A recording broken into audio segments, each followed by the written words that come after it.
Inilah tragedi pabrik petasan Kosambi, sebuah tragedi dahsyat yang pernah mengguncang Indonesia di tahun 2017. Tidak main-main, 47 orang kehilangan nyawa dengan cara mengerikan akibat tragedi ini. Tim evakuasi bahkan sampai dibuat merinding ketika pertama kali melihat kondisi para korban. Dan ada satu kejanggalan di luar nalar manusia yang membuat banyak korban jiwa berjatuhan dalam hitungan detik. Pada tanggal 26 Oktober 2017, warga desa Cengkong, kecamatan Kosambi, Kabupaten Tangerang, tiba-tiba dibuat gempar dengan dua ledakan dahsyat.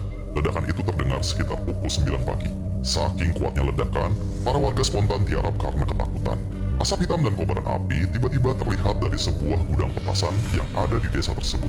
Dalam keadaan para warga yang masih syok setelah ledakan, tiba-tiba terdengar suara teriakan dan jeritan dari dalam gudang. Warga yang mendekat kemudian melihat pintu utama gudang yang digedor-gedor dari dalam. Suara-suara meminta tolong dengan nada lirih membuat suasana pagi itu berubah mencekam. Warga pun menyadari orang-orang yang ada di dalam gudang tersebut terjebak di tengah kobaran api dan kepulan asap hitam. Dengan alat-alat seadanya, warga berusaha membuka pintu utama pabrik, namun gagal.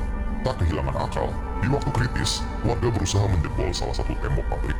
Saking besarnya kobaran api yang melahap seluruh area pabrik, lebih dari 10 mobil pemadam kebakaran dikerahkan.